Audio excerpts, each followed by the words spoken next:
Hi, I'm Erik, and this is Adventures in Golf.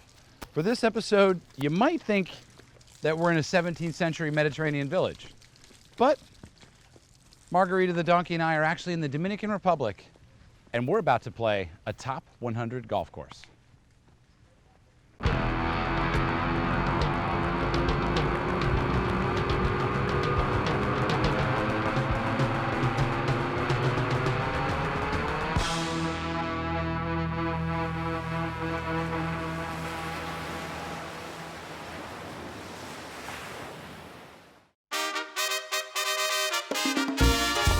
For this adventure, we traveled to the southeast coast of the Dominican Republic to play the Teeth of the Dog golf course, located within the Casa de Campo Resort.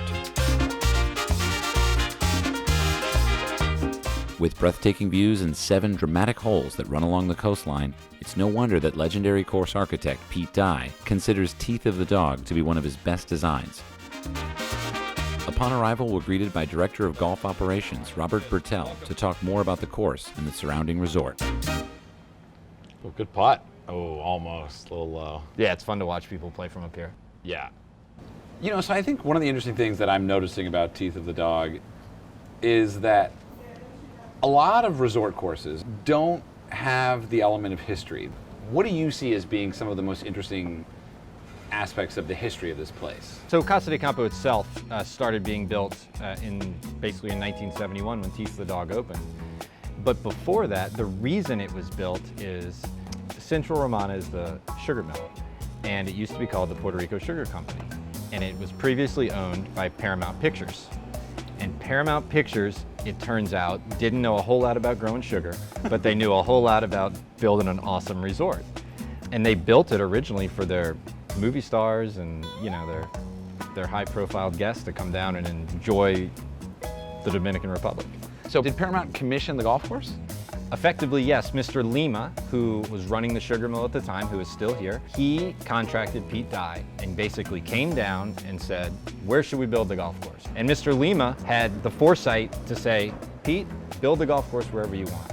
A lot of places say, hey, we want to build houses here, build the golf course around the houses, and they did the opposite. So would you say then that, in a sense, Teeth of the Dog had an artistic license that most sort of resort or real estate projects just don't have anymore? I think so. He had the freedom to do what he wanted, and that's what makes it so special. Dominican Republic has it all. That's the slang actually for the tourism. Head professional Manuel Relancio knows firsthand how special the course is. I've been here for 6 years. Every time I go into the ocean holes, I really appreciate it, and I thank where I am. It's a special place. It's just unbelievable, hard to describe. Where were you working before here? Before here, actually, I was playing mini tours, PGA Latin America. Really? Mini tours in the States, you know. Grinding it out, tin cup. Grinding it up, tin cup. So now I can say that every month at least I make a cut. You know what I mean? And with that, it was time to see if I could make the cut.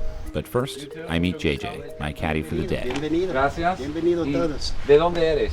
Yo soy dominicano de Samaná. I'm doing this job since 1977. Wow. But Here, I stick, aquí? Sí. Wow, so you've been here when the plane still landed. Yes, right there. In the landing strip. In the 1970s, there was an airstrip that cut directly through holes 9, 11, and 18 of the golf course. Believe it or not, a bell would sound to warn golfers of incoming and outgoing flights. It remained in operation until the year 2000 with the opening of the new airport. Sometimes you had like 10 persons waiting for the plane to take off and come in, you know. Was it loud? fun. Very loud. Yeah. Oh, Yeah, that's so noisy cool. place. I love that they kept a piece of it. How many hole-in-ones have you seen on the golf course? 3 only. 3 only hole-in-ones? Yes. 2 in the 5th hole, 1 in the 13th. All right, well,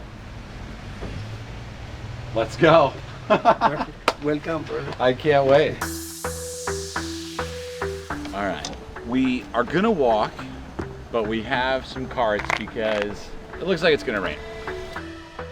I arrived in the Dominican yesterday. It's the 48th country I've visited in my life. This is my first tee shot here. Wasn't the best shot I've ever hit. So you must caddy for a lot of different types of people here. Can you talk about who you've caddied for? I caddy for George Bush, father, George Bush Jr.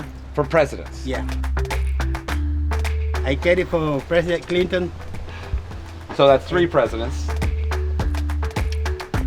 Actors? Any actors? You know, maybe. Maybe. Mhm, You don't maybe. care too much. I don't care. I like to do my job. Let's move on. Okay. I'm waiting to see these teeth. I don't see any teeth. Where did they come up with the name Teeth of the Dog? You will see a lot of coral rocks around the tee boxes, around the edge of the ocean. And one day was Pete Dye overseeing all the constructions. The employees, the workers, they were putting the stones, the rocks, one by one. They were cutting themselves in the hands by putting the rocks. And they were like, oh man, esto es como un diente de perro. And they're like, what did you say? It's like a teeth of the dog. It's like biting me all the time, every time I put it, because I put it one by one. And I was like, oh, that's pretty interesting. That's a cool name. And that's how it became. 5th hole. This could be the first ever hole-in-one recorded on Adventures in Golf. 9-iron, 157, a little downwind.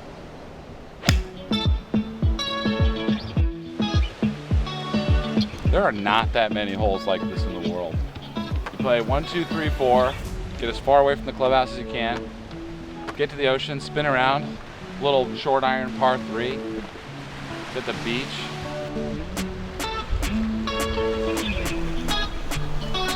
I mean, the title of this episode should just be Paradise Golf.